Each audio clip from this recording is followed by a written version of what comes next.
वहीं दिल्ली के मुख्यमंत्री और आपके राष्ट्रीय संयोजक अरविंद केजरीवाल को सुप्रीम कोर्ट ने दिल्ली आबकारी नीति मामले में अंतरिम जमानत दे दी है। तो साथ ही ईडी के जरिए केजरीवाल की गिरफ्तारी चुनौती देने वाली याचिका को बड़ी बेंच को भेज दिया है।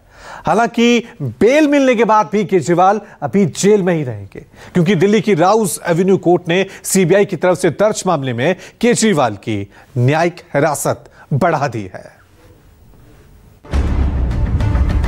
दिल्ली के कथित शराब घोटाला केस में 90 दिनों से जेल में बंद मुख्यमंत्री अरविंद केजरीवाल को सुप्रीम कोर्ट से बड़ी राहत मिल गई। सुप्रीम कोर्ट ने केजरीवाल को अंतरिम जमानत दे दी। आम आदमी पार्टी जश्न में डूब गई, लेकिन आम आदमी पार्टी के दफ्तर में शुरू हुआ जश्न थोड़ी ही देर में शांत हो गया, क्योंकि सुप्रीम कोर्ट के फैसले के कुछ घंटे बाद ही दिल्ली के राउज एवेन्यू कोर्ट ने सीबीआई की तरफ से दर्ज मामले में सीएम की न्यायिक हिरासत बढ़ा दी। जैसे ही पता चला कि जमानत के बाद भी केजरीवाल जेल में ही रहेंगे, दफ्तर पर सन्नाटा पसर गया। समर्थकों को बताया गया कि चूंकि सीबीआई ने भी अरविंद केजरीवाल के खिलाफ शराब घोटाले में केस दर्ज किया है, इस वजह से वो अभी जेल से बाहर नहीं आए। इस मामले की सुनवाई 18 जुलाई को होने वाली है, इसलिए अरविंद केजरीवाल को जेल से बाहर आने के लिए 18 से 19 जुलाई तक इंतजार करना पड़ेगा। हालांकि ईडी के केस में अंतरिम जमानत मिलना सीबीआई मामले से ज्यादा मुश्किल है, इसलिए निराश होने की जरूरत नहीं, क्योंकि देर से ही सही, लेकिन अब अरविंद केजरीवाल जेल से बाहर आ जाएंगे। सुप्रीम कोर्ट ने 90 दिनों से जेल में बंद दिल्ली के मुख्यमंत्री को बड़ी राहत दी। जस्टिस संजीव खन्ना और जस्टिस दीपांकर दत्ता की बेंच ने केजरीवाल को अंतरिम जमानत दे दी। जस्टिस खन्ना ने केजरीवाल को जमानत देते हुए कहा, केजरीवाल 90 दिन से जेल में हैं, इसलिए उन्हें रिहा किए जाने का निर्देश देते हैं। हम उनकी गिरफ्तारी के कारण पद छोड़ने का निर्देश नहीं दे सकते। हम जानते हैं कि वो चुने हुए नेता हैं। ये उन्हें तय करना है कि वो मुख्यमंत्री बने रहना चाहते हैं या नहीं। सिर्फ पूछताछ के आधार पर गिरफ्तारी की अनुमति नहीं दी जा सकती। केजरीवाल को ईडी के मनी लॉन्ड्रिंग केस में जमानत मिली। उनके खिलाफ दूसरा मामला सीबीआई का है, जिसमें उनकी न्यायिक हिरासत 25 जुलाई तक बढ़ गई, इसीलिए वो जेल से बाहर नहीं आ पाए। सुप्रीम कोर्ट ने आज अरविंद केजरीवाल जी को अंतरिम जमानत दी है और ये कहा है कि उनको जो है इस मैटर में अंतरिम जमानत दी जाती है, और जो इशू है सेक्शन 19 का और नीड फॉर अरेस्ट का, उसको जो है रेफर किया गया है लार्जर बेंच में। केजरीवाल जी अभी कस्टडी में रहेंगे, क्योंकि सीबीआई की बेल अभी पेंडिंग है। कथित शराब घोटाले में ईडी ने केजरीवाल को 21 मार्च को गिरफ्तार किया था। दिल्ली हाई कोर्ट ने उनकी गिरफ्तारी को चुनौती देने वाली याचिका खारिज कर दी थी, जिसके बाद उन्होंने सुप्रीम कोर्ट का रुख किया था। लेकिन सुप्रीम कोर्ट की बेंच ने गिरफ्तारी को चुनौती देने वाली केजरीवाल की याचिका पर कोई फैसला नहीं किया और उस याचिका को बड़ी बेंच के हवाले कर दिया। जस्टिस खन्ना ने कहा, हम ये मामला बड़ी बेंच को ट्रांसफर कर रहे हैं। गिरफ्तारी की पॉलिसी क्या है, इसका आधार क्या है, इसके लिए हमने ऐसे 3 सवाल भी तैयार किए। बड़ी बेंच अगर चाहे तो केजरीवाल की अंतरिम जमानत पर बदलाव कर सकती है, यानी केजरीवाल की गिरफ्तारी वैध थी या अवैध। इससे जुड़े सारे सवालों का जवाब अब बड़ी बेंच से ही मिल पाएगा। इन्फोर्समेंट डायरेक्टोरेट के पास एविडेंस बहुत पहले से थे, इसलिए हमने एक क्वेश्चन रेज किया था कि नेसेसिटी ऑफ अरेस्ट की जरूरत कहां से आ गई, जब आपके पास एविडेंस बहुत पहले से थे। सुप्रीम कोर्ट ने हमारी याचिका पे ये क्वेश्चन कंसीडर किया है कि हाँ, necessity of arrest should have been considered. IO को कंसीडर करना चाहिए था कि जरूरत है या नहीं है अरेस्ट करने की। इस क्वेश्चन को उन्होंने लार्जर बेंच के ऊपर रेफर कर दिया है। लार्जर बेंच इसके पैरामीटर्स निकालेगी कि भाई नेसेसिटी ऑफ अरेस्ट का क्या मतलब है और आईओ को क्या क्या सोच के और जरूरत है अरेस्ट या नहीं है, इसके ऊपर देखकर ही अरेस्ट करना है। अब क्योंकि मामला अब लार्जर बेंच में लंबित हो गया है, इसलिए सुप्रीम कोर्ट ने कहा है, क्योंकि बहुत देर से अनसाइड है, 21 मार्च से वो अंदर है, इसलिए पीएमएलए वाले मैटर के अंदर उन्हें इंतरिम जमानत दी जाती है और पीएमएलए वाले मैटर के अंदर अब अरविंद केजरीवाल को बेल मिलेगी। हालांकि सुप्रीम कोर्ट ने केजरीवाल को अंतरिम जमानत तो दे दी है, लेकिन वो मुख्यमंत्री के तौर पर कोई कामकाज नहीं कर सकेंगे। सुप्रीम कोर्ट के बेंच ने जिन शर्तों के साथ अंतरिम जमानत दी है, उसके मुताबिक केजरीवाल को 50,000 रुपए का बेल बॉन्ड भरना होगा और इतनी ही राशि की सिक्योरिटी देनी होगी। जमानत अवधि के दौरान मुख्यमंत्री कार्यालय और दिल्ली सचिवालय नहीं जाएंगे। सरकारी फाइलों पर तब तक हस्ताक्षर नहीं करेंगे जब तक कि ये दिल्ली के उपराज्यपाल की मंजूरी अनुमोदन प्राप्त करने के लिए आवश्यक ना हो। वो दिल्ली शराब नीति से जुड़े मामले में अपनी भूमिका के संबंध में कोई टिप्पणी नहीं करेंगे। वो किसी भी गवाह से बातचीत नहीं करेंगे या मामले से जुड़ी किसी भी आधिकारिक फाइल तक पहुंच नहीं रखेंगे।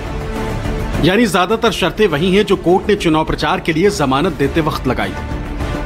सीबीआई केस में जो मैटर है वो लंबित है सुप्रीम कोर्ट में, हाई कोर्ट के अंदर, और हाई कोर्ट के अंदर याचिका 17 तारीख को आएगी और उस दिन हम कोर्ट से प्रेयर करेंगे कि वो हमें रिलीज करे इमीडिएटली। अभी आप केजरीवाल जी जेल से बाहर नहीं आ सकते सीबीआई केस में? अभी ईडी केस में केजरीवाल साहब बाहर आ चुके हैं, जहाँ पे सख्त कंडीशन होती है बेल की।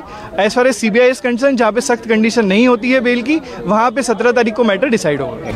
यानी जमानत के बावजूद केजरीवाल बतौर मुख्यमंत्री कोई कामकाज नहीं कर पाएंगे, सुप्रीम कोर्ट की शर्तों से बंधे रहेंगे। लेकिन आम आदमी पार्टी ने केजरीवाल को मिली अंतरिम जमानत को सत्य की जीत और बीजेपी की हार करार दिया, तानाशाही पर लोकतंत्र की जीत बता दिया। सोशल मीडिया प्लेटफॉर्म एक्स पर आपने लिखा, सत्यमेव जयते। बीजेपी द्वारा अरविंद केजरीवाल को बदनाम करने के लिए षड्यंत्र रचा गया, लेकिन बीजेपी के इस घटिया खेल में उसी को मुंह की खानी पड़ी और सुप्रीम कोर्ट ने केजरीवाल जी को जमानत दे दी। ये तानाशाही पर लोकतंत्र की जीत है। आम आदमी पार्टी का कहना है कि जब ईडी के केस में जमानत मिल गई तो सीबीआई केस में भी मिल जाएगी। अदालत की चौखट पर बीजेपी की साजिश की पोल एक एक कर खुल जाएगी। भाजपा की तानाशाही के दिन लद गए हैं। पहले ईडी कोर्ट ने बेल दिया और ईडी कोर्ट ने कहा कि अरविंद केजरीवाल निर्दोष हैं, क्योंकि पीएमएलए में ये कंडीशन है कि जज को ये लगना चाहिए कि ये व्यक्ति निर्दोष है, और उनको जमानत मिली। कानून को ताक पे रख के ईडी पहुंच गई हाई कोर्ट बगैर ऑर्डर की कॉपी के। भारतीय न्यायपालिका के इतिहास में पहली बार स्टे लग गया उनकी रिहाई पे। सुप्रीम कोर्ट में ईडी ने यह कह दिया कि ये ग्राउंड्स ऑफ अरेस्ट का जो मामला है ये लार्जर बेंच सुनेगी, और इस दौरान हम इनको इंटरिम बेल दे रहे हैं। और क्या लिखा साथ में, ईडी के ऑफिसर्स के ऊपर सवाल उठाया, अरेस्ट के ऊपर सवाल उठाया, इंटरोगेशन के लिए अरेस्ट की जरूरत नहीं है ये बात कही। तो इसका मतलब ईडी की कोर्ट हो या सुप्रीम कोर्ट हो, सब ये मान रहे हैं कि अरविंद केजरीवाल निर्दोष हैं। आम आदमी पार्टी का कहना है कि शराब घोटाला और कुछ नहीं बल्कि बीजेपी की साजिश है, जिसका एकमात्र मकसद केजरीवाल को जेल में रखना और आम आदमी पार्टी को खत्म करना है। लेकिन सुप्रीम कोर्ट के फैसले से ये साबित हो गया है कि बीजेपी को संविधान और लोकतंत्र का लिहाज करना होगा, तानाशाही से बाज आना होगा। लेकिन बीजेपी ने कहा कि अगर केजरीवाल में जरा भी लोकलाज होती तो वो मुख्यमंत्री की कुर्सी छोड़ देते। सुप्रीम कोर्ट का फैसला हो इस बात को साबित कर देता है कि अरविंद केजरीवाल जी की गिरफ्तारी, पिछले 2 साल से आम आदमी पार्टी के नेताओं और मंत्रियों का विच हंट, पिछले 2 साल से चल रहा ये फर्जी शराब घोटाले का इन्वेस्टिगेशन सिर्फ और सिर्फ भारतीय जनता पार्टी का एक षड्यंत्र है।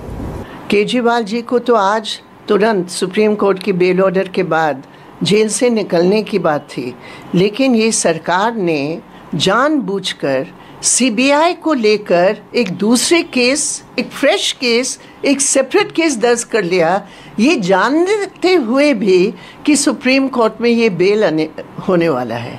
तो ये सरकार की ये जो विंडिक्टिव ये जो कैरेक्टर है, चरित्र है, ऑपोजिशन के खिलाफ, एक मुख्यमंत्री के खिलाफ, क्योंकि वो मोदी और मोदी सरकार का विरोध कर रहे हैं, नीतिगत विरोध कर रहे हैं, तो ये दर्शाता है एक बार फिर कि ये सरकार का कितना जबरदस्त तानाशाही रुख है। सुप्रीम कोर्ट ने need and necessity of bail के बारे में कहा, और सुप्रीम कोर्ट ने दूसरी बात ये कही कि इस मामले में अरविंद केजरीवाल जी करीब 90 दिन से ज्यादा पहले ही जेल में रह चुके हैं, लिहाजा उनको इंटरिम बेल दी जाए।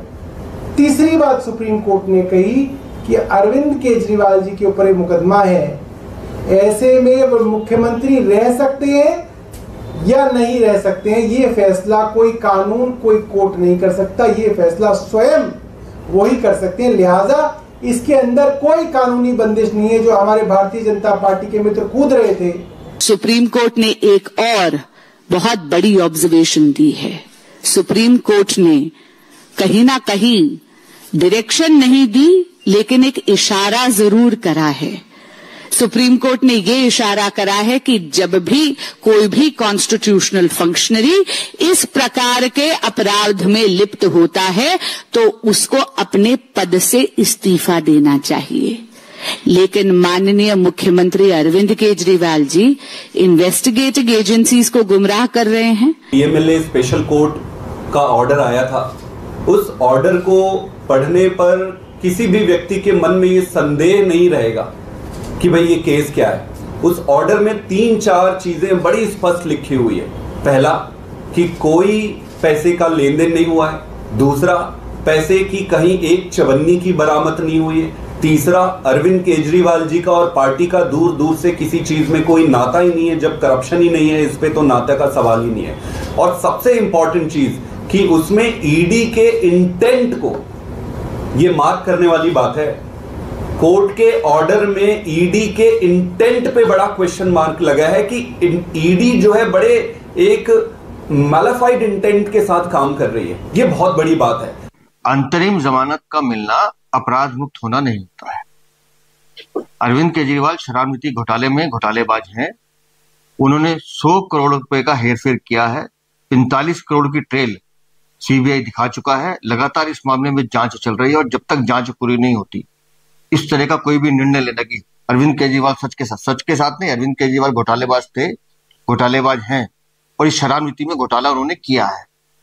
और अंतरिम जमानत तो लालू यादव को भी मिली थी, बाद में कन्विक्टेड हुए, जेल जाना पड़ा। अरविंद केजरीवाल जी के खिलाफ जो बयानबाजी थी भाजपाइयों द्वारा, शरद रेड्डी द्वारा, जिसने 60 करोड़ भाजपा को दिए, इन बयानबाजियों के आधार पर किसी प्रमाण के बिना एक चुने हुए मुख्यमंत्री को अरविंद केजरीवाल जी को जेल में डाला, पीएमएलए जैसी संगीन धाराओं में जहां बेल मिलना लगभग नामुमकिन होता है। और सेक्शन 45 पीएमएलए का इतनी कड़ी कंडीशंस लगाता है बेल पे कि आप अगर उसमें बेल मिलता है तो it is no less than an acquittal. ये जमानत मिली है, कोई उनका केस खारिज नहीं हुआ। उनके खिलाफ जो सबूत हैं वो ईडी के पास हैं, ईडी ने वे सबूत पेश किए हैं। और पहले भी हाई कोर्ट और लोअर कोर्ट जो रॉस रेवेन्यू कोर्ट है उन सबूतों के आधार पर कई सख्त टिप्पणियां कर चुकी हैं और ये मामला चलेगा।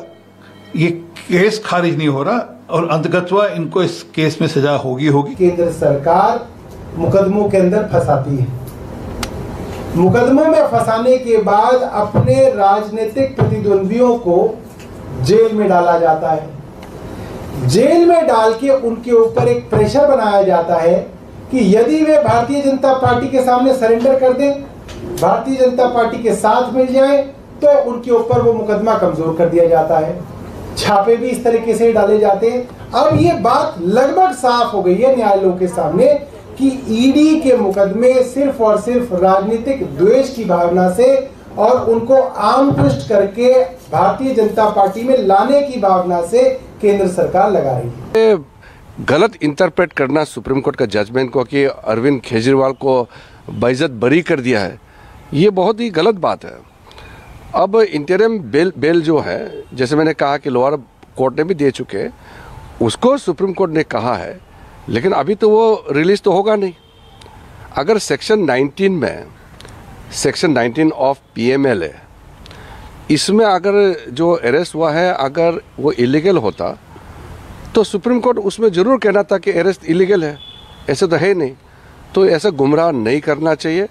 और बिल्कुल मनी ट्रांजैक्शन का जितना ईडी के पास। मैं आज भारतीय जनता पार्टी को ये कहना चाहती हूँ कि इस देश के एक के बाद एक हर न्यायालय ने आपके षड्यंत्र का पर्दाफाश किया। एक के बाद एक न्यायालय ने कहा है कि अरविंद केजरीवाल जी के खिलाफ सबूत नहीं है और आज एक के बाद एक हर न्यायालय अरविंद केजरीवाल जी को जमानत दे रहा है। मैं भारतीय जनता पार्टी को यह कहना चाहूंगी कि अपना घमंड खत्म करिए, अपना अहंकार खत्म करिए और बाकी पार्टियों के खिलाफ, लोकतंत्र के खिलाफ षड्यंत्र रचना बंद करिए। आम आदमी पार्टी का दावा है कि सुप्रीम कोर्ट का फैसला बीजेपी के षड्यंत्रों की हार है, लेकिन बीजेपी की माने तो आम आदमी पार्टी फैसले की गलत व्याख्या कर जनता और मीडिया को गुमराह कर रही है, क्योंकि केजरीवाल शराब घोटाले में लिप्त हैं और ईडी के पास उनके खिलाफ ठोस सबूत है। Bureau report, news 24।